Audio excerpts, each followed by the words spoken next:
BJP विधायक के corona positive होने पर अब कांग्रेस ने सवाल उठाए हैं। कांग्रेस प्रवक्ता सैयद जाफर ने ट्वीट कर बीजेपी से कुछ सवाल पूछे हैं।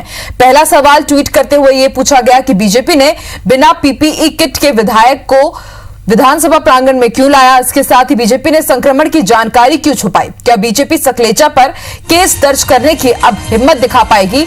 ये वो 3 सवाल हैं जो कांग्रेस की तरफ से बीजेपी के लिए पूछे गए हैं।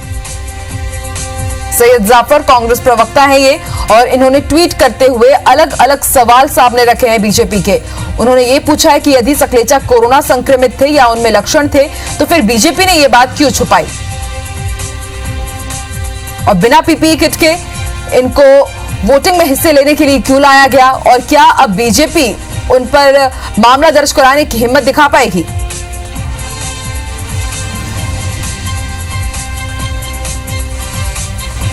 तो ट्वीट हम आपको दिखा रहे हैं जो सैयद जाफर कांग्रेस प्रवक्ता की तरफ से किए गए हैं। उन्होंने 3 सवाल पूछे हैं और जाहिर सी बात है इस पूरे मामले में अब सियासत बहुत ज्यादा हो रही है। आपको बता दें बीजेपी विधायक जो कि जावद से विधायक हैं ओम प्रकाश सकलेचा कोरोना पॉजिटिव पाए गए हैं और कल इन्होंने राज्यसभा चुनाव में वोटिंग होने वाली प्रक्रिया में हिस्सा भी लिया था। सीएम शिवराज सिंह चौहान से भी उनकी मुलाकात हुई थी और कई मंत्रियों से भी उनकी मुलाकात हुई थी। विधायकों से वो संपर्क में आए थे और उसके बाद अब एहतियातन 5 विधायकों ने आज जेपी अस्पताल पहुंचकर अपना कोरोना टेस्ट भी करवाया है। तो ट्वीट हम आपको दिखा रहे हैं जो कांग्रेस प्रवक्ता सैयद जाफर की तरफ से किया गया है और ट्वीट करते हुए उन्होंने बीजेपी से कुछ सवाल पूछे हैं।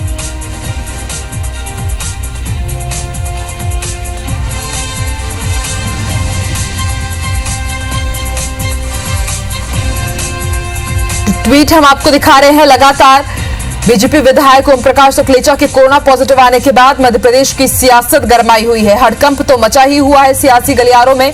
इसके अलावा कांग्रेस अब इसे मुद्दा भी बना रही है। 3 सवाल पूछे गए हैं कि क्या सरकार अब सकलेचा पर कार्रवाई करने की हिम्मत जुटा पाएगी, अगर वो संक्रमित थे या उनमें लक्षण थे तो इसकी जानकारी उन्होंने या फिर बीजेपी ने क्यों छुपाई। सरकार क्या सकलेचा पर केस दर्ज करने की हिम्मत दिखा पाएगी। इसके साथ ये भी पूछा गया कि अगर ऐसी जानकारी थी तो पीपीई किट पहना करके उनको क्यों नहीं लाया गया कल।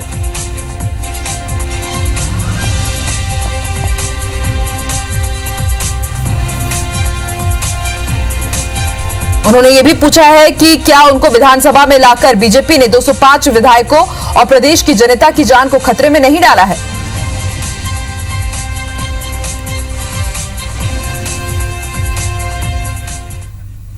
और ज्यादा जानकारी के लिए सीधे रुख करेंगे भोपाल का, बात करेंगे हमारे सहयोगी नवीन सिंह से। नवीन, बीजेपी विधायक ओम प्रकाश सकलेचा कोरोना पॉजिटिव पाए गए हैं।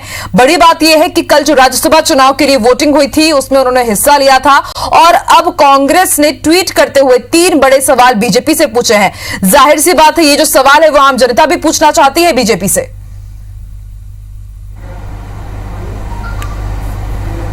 हाँ बिल्कुल आकांक्षा, मध्य प्रदेश भाजपा के काफ़ी सीनियर एमएलए हैं। ओम प्रकाश सकलेचा नीमच की जावद से आते हैं और कल उन्होंने राज्यसभा की वोटिंग में हिस्सा लिया जबकि उनको तमाम लक्षण थे जिससे ये साबित होता था कि वो कोरोना के पॉजिटिव मरीज हो सकते हैं। इनको खुद को पता था कि उनको सर्दी खांसी जुकाम बुखार ये सारे लक्षण इनमें हैं जो कोरोना के लक्षण बताए जाते हैं। बावजूद इसके इन्होंने लापरवाही की है और मध्य प्रदेश की विधानसभा में ये पहुंचे, राज्यसभा की वोटिंग में हिस्सा लिया। राज्यसभा की वोटिंग में हिस्सा लिया, हालांकि लोकतंत्र का अधिकार भी है कि वोटिंग करना जरूरी है। उन्होंने अपने मत का इस्तेमाल भी किया, लेकिन बड़ा सवाल यह है कि जब एहतियात उनको बरतना था, अगर वो रिटर्निंग ऑफिसर को बताते कि उनको इस तरीके के लक्षण हैं तो उनके लिए एक अलग इंतजाम होता। जब सारे विधायकों की वोटिंग हो चुकी होती उसके बाद उनकी वोटिंग कराई जाती। जिस तरीके से कांग्रेस विधायक कुणाल चौधरी की वोटिंग कराई गई, पीपीई किट में वो पहुंचे थे और काफ़ी लंबा पैदल चल के पोलिंग बूथ तक पहुंचे विधानसभा में और उन्होंने वोट किया और जैसे ही वो गए उसके बाद पूरी विधानसभा सैनिटाइज हुई। तो इसी तरीके से सकलेचा भी कर सकते थे। इस तरीके के सवाल कांग्रेस की तरफ से बार बार खड़े किए जा रहे हैं और कांग्रेस के तमाम जो धड़े हैं, कांग्रेस के तमाम जो नेता हैं वो ये मांग कर रहे हैं कि क्या मुख्यमंत्री शिवराज सिंह चौहान ओम प्रकाश सकलेचा के खिलाफ कार्रवाई करेंगे, क्या उनके खिलाफ कोई एक्शन लिया जाएगा। चूंकि ये भी हवाला दिया जा रहा है कि उस वक्त मध्य प्रदेश में न सिर्फ कांग्रेस बीजेपी के विधायक थे बल्कि मध्य प्रदेश विधानसभा सचिवालय के तमाम अधिकारी कर्मचारी भी थे।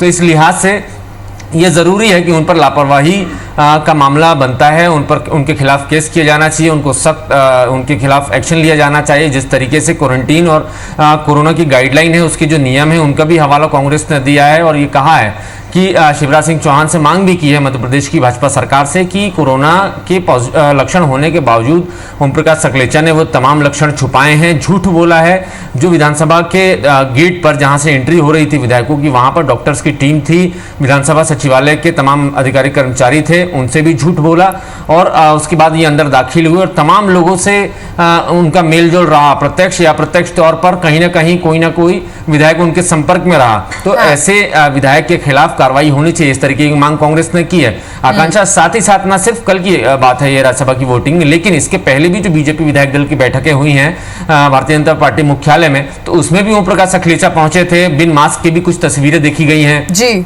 बिन मास्क बैठे हुए हैं। उनके बगल वाली सीट पर उनके पड़ोसी विधायक हैं यशपाल सिंह सिसोदिया, वो भी बैठे हुए हैं। और सबसे खास, जिस दिन डिनर बीजेपी ने आयोजित किया था, केंद्रीय सूचना प्रसारण मंत्री प्रकाश जावड़ेकर आए थे बतौर चुनावी पर्यवेक्षक, तो उस दिन उस बैठक उस डिनर में शामिल भी हुए थे ओम प्रकाश सकलेचा और न जाने कितने लोगों से ही सकलेचा प्रत्यक्ष या अप्रत्यक्ष बिल्कुल नवीन, उनका संपर्क कई लोगों से हुआ है, इसलिए ये चिंता की भी बात है, ना सिर्फ विधायक या मंत्री या फिर दूसरे वीआईपी मेंबर्स, बल्कि आम जनता की भी जिंदगी से खिलवाड़ किया गया है। ऐसे में देखने वाली बात होगी बीजेपी की तरफ से अब क्या कुछ प्रक्रिया इसमें होती है और क्या कुछ कार्रवाई की जाती है। बहुत बहुत शुक्रिया नवीन पूरी जानकारी के लिए।